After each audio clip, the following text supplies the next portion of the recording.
Yes, nabasuhuje cyane mu byubahiro byanyu. Iyi ni Digital Wealth Academy Pro. Nizere ko mumeze neza, n'ukuri haciyemo iminsi dukora video tutagaragara, ariko message turayitanga kandi ntekereza ko abayikurikira babibona ko hari amakuru menshi tugenda tubaha ajyanye na forex trading ndetse na crypto trading by'umwihariko. Ubu rero hari ngira ngo mwarabibonye, hari opportunity mvuze mu minsi ishize ijyanye na bot, ariko nk'abantu twatangiranye ku itariki ya mbere, uyu munsi turi itariki 16 z'ukwezi kwa mbere. No kuvuga ngo nk'umuntu watangiranye nayo kubera yuko yatangaga 7% iyo bot, ubaze nk'umuntu wakoresha nk'igihumbi cy'idolari, igihumbi cy'idolari wunguka 7% ashobora kubibara na amadolari 70 ugakuba iminsi 15, umuntu ashobora kubishyira muri calculator akareba. Ntabwo ari amafaranga make, rero message mbafitiye uyu munsi nuko, ariko reka mbanze mbahe inkuru, hari abantu bakunda inkuru. No kuvuga ngo abantu bavuga ku bintu bijyanye na risk, batinya risk cyane. Ejo bundi nari ndimo kuva Thailand, noneho nyura ku kibuga cya Addis Abeba muri Ethiopia, hanyuma turimo kuva muri Ethiopia tuza mu Rwanda. No kuvuga ngo ni umwaka ushize nko mu kwa 10 kurimo kurangira nibwo hari igihugu nari mvuyemo. Mu by'ukuri indege yagize ibibazo hejuru mu kirere, isa nk'itugezemo hagati dutaha, isa nk'igize ikibazo, irahuruduka iramanuka. Turavuga tuti turashize, kandi abantu bamenyereye iby'indege mu by'ukuri iyo iguye biragoye cyane kugira ngo hagire umuntu urokoka. Bigoye cyane kugira ngo hagire umuntu urokoka. Icyo twakoze n'abashuti twari turi kumwe ni ugutera isengesho, kuko twabonaga birangiye. Ariko nyuma tuza kureba, urumva nta muntu umwe wavugishaga undi, abantu bipfutse abandi n'iki byose. Ariko tuza kureba hasi dusanga nabwo haracyari kure cyane. Nuko rero pilot akora ibishoboka, arongera, sinzi ukuntu yabigenje, ubwo nyine n'Imana ibikora, kuko n'Imana irinda abantu bayo. Mu by'ukuri tubona indege irongeye ifashe umurongo, irongeye bigenze neza gake gake. Imana iradufasha, icyo kibazo tukivamo, turaza mpaka no ku kibuga cy'indege cy'i Kigali. Ariko byari birangiye mu by'ukuri. Hari utuntu tugenda tuba mu isi, tuba ku muntu ukabona ko n'ubuzima ubwabwo risk, ntago umuntu yahunga risk mu by'ukuri. Hari igihe nari ndi muri Zambia, ahantu bita za Kirirabombwe, ni mu ntara ya Copperbelt. Nabwo nari nagiye mu buryo bw'akazi, ariko ku mupaka wa Zambia na Congo naho ntago byanyoroheye. Ubwo ni mu mwaka n'igice gutya ibiri ishize, nari mpaheze neza habuzeho gatoya, kubera imyivumbagatanyo yabaye aho hantu, kandi nari umunyarwanda nyine wari urimo. Nahise ntekereza aho hantu ndi kuntu ari kure cyane, ukuntu no kubona umuntu nahamagara byagorana ndamutse mpaheze, ariko ntago byari byoroshye. Ariko Imana naho yarahantambukije, nza kuva muri iyo ntara ndaza ngera Lusaka mu mujyi muri Zambia, ntega indege ndongera ndataha. Mu by'ukuri hari ibintu bigenda bibukabona ko n'ubuzima ntabwo dufite garanti cyane yo kuvuga ngo donc risk zo ntabwo umuntu yazihunga. So iyo tugeze kuri business rero, nk'ubu yindi wenda ya bot navugagaho, hari abantu nayivuze ku itariki ya mbere z'ukwa mbere, duhita twinjira bose, duhita dutangirana. Abo nabo no risk take, hari abantu bafite umutima umeze gutyo, ariko ubu ntekereza ko amafaranga yabo yaragarutse, bageze no mu nyungu. Mu by'ukuri rero umuntu w'umuri steka, hari risk ureba ukakora assessment, ukavuga uti ngiye byose hano hantu ndabona nkoze imibare yanjye neza, hari ikintu cyavamo ntitindisha. So hari bot rero tugiye hari umutipe uri Singapore w'umuhanga mu bintu bya AI, artificial intelligence. Kandi iyi technology turimo turashaka gukora ibishoboka ngo turebe uburyo twayibyaza umusaruro, natwe igira icyo yaduha, kuko hirya no hino ku isi iyi tekinoloji irimo kwifashishwa cyane mu guteza imbere abantu mu buryo muri field zigiye zitandukanye.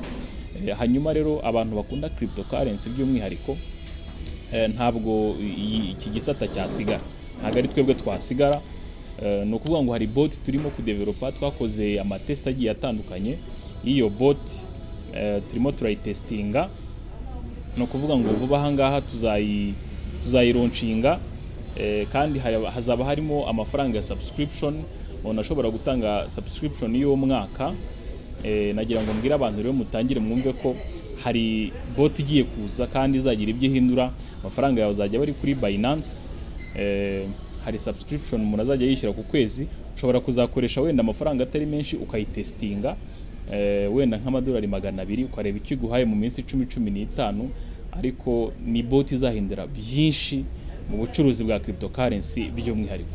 So abatrader rero icyo numva na message yindi natanga ku bantu b'abatrader yaba ari muri forex cyangwa se muri crypto, nuko umuntu agomba kureba impamvu yatumye atangira, iyo ikamukomeza kugira ngo niyo byaba bigenda gake cyangwa se bitagenda neza, umurongo atazawuvamo akawureka. Iyo mpamvu igomba kuba ari nini cyane. Natwe niyo mpamvu nk'iyicana by'umwihariko ari ubwo umuntu ahura na challenges zitandukanye ariko ntazibukire, akavuga uti kubera iki nashyizeho iyicana, umuntu akagira iyo consistency mu kugenda akomeza kubaha ayo makuru. So iyo bot rero niba launched kandi muri iyi minsi yavuba turimo turabitegura, tuzabereka trade zagiye zibaho n'umusaruro zagiye zitanga, hanyuma abantu batangire bayibyaze umusaruro. Reka mfate umwanya nsuhuze abantu bari i Burundi. Burundi buriya ni abantu beza, dufite inshuti mu Burundi, kandi rwose nazisuje cyane. Mu minsi yashize mfiteyo n'umushuti w'umwihariko, mu minsi yashize byabaye ngombwa rwose ko nemera nkatega indege nkagenda nkajya kuyisura. Tumarana iminsi itari na mike, itari munsi y'10, ariko nahise mbona yuko rwose abarundi baracyafite wa muco w'umwimerere wa kera. Nabaramukije cyane, ndabasuhuje. Ubwo ni mu minsi yashize, kubera ko ntaheruka kuri kamera, naprofitiyeho kugira ngo nsuhuze abashuti bacu bagiye batandukanye bari hirya no hino. Rero tekinoloji ahantu igeze mu by'ukuri biragaragara ko ntabwo umuntu azakomeza kuvunika cyane. Unavuga ngo ari isoko, buri mu gitondo umuntu agenda abyuka watsa imashini, ukora analysis ya chart kugira ngo ushobore kuryinjiramo. Hagenda haboneka tools zigiye zitandukanye zizajya zifasha abantu kwiga isoko mu buryo donc umuntu akagerageza no korohereza amaso ko ntago byoroshye kwiga chart umunsi ku wundi. Ariko umwuga wo, icyo navuga ni uyu mwuga ni mwiza wa trading, kubera yuko uba ushobora kugufasha kwiteza imbere ku rundi rwego ruri hejuru, uko ugenda urambamo, uko ugenda udacika intege, uko ugenda uhozaho, ugeraho ukabibona yuko ari ahantu umuntu adakwiye kurekura. Muri iyi si kandi ngira ngo abantu barabibona, haba harimo ibintu byapyinagaza umuntu byinshi. Rero dukeneye amafaranga. Inzira byashobokamo cyane cyane nk'iya trading twatangiye kandi tumazemo igihe kitari gitoya, tugomba gukora ibishoboka, challenge niyo zaba zimeze gute, tukazagera ahantu tuvuga tuti hari icyo turimo kuvanamo kandi kitari gitoya, kandi birashoboka. So iyi tekinoloji ya AI rero turashaka kuyibyaza umusaruro. Twagize amahirwe, urumva ko Singapore ni igihugu giteye imbere, urumva uburyo bwo kwiga bwa hariya n'ibyo umuntu aba yiga n'iki, hari ukuntu bizamura umuntu mu buryo bw'imitekerereze n'imibonere y'ibintu, ku buryo ntekereza ko iyi bot abantu bazayikoresha, nubwo isaba subscription amadolari 45, umuntu ashobora kuzajya yishyura amadolari 400 arengaho mu mwaka, ariko dushobora kuzareba niba bizaba ngombwa yuko dushobora kugabanya. Mu by'ukuri ntabwo twavuga yuko iyo subscription fee ari nyinshi ku bantu bazakoresha iyo bot, kubera yuko hari abantu nanone badakunda ibintu biri cheap. Iyo wumvisha ibintu bihendutse cyane yumva nta value irimo.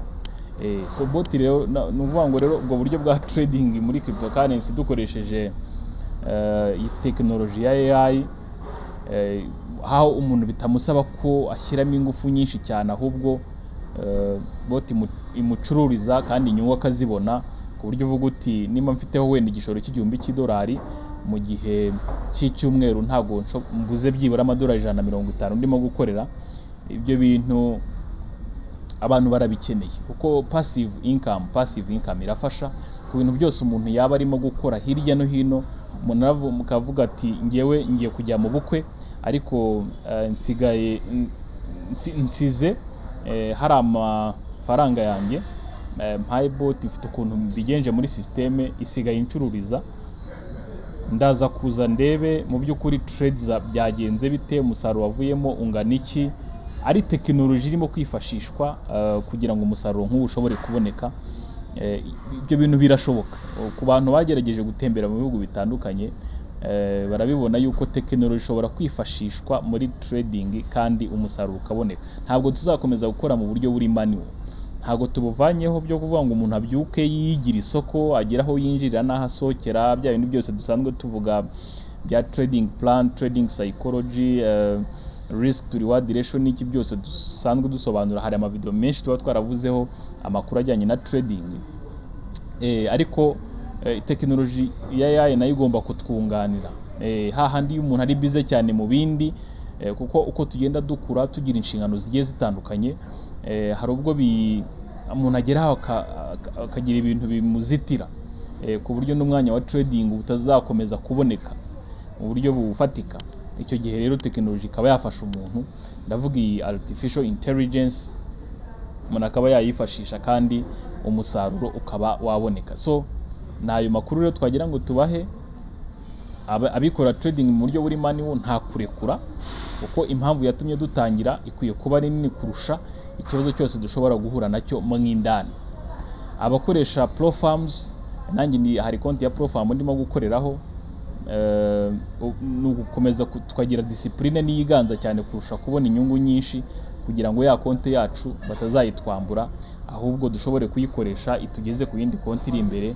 Kuri discipline gake gake birashoboka. Hari ibimenyetso byinshi twagiye tubona yuko umusaruro waboneka kandi tukava ku ntambwe runaka tukagera ku yindi ntambwe.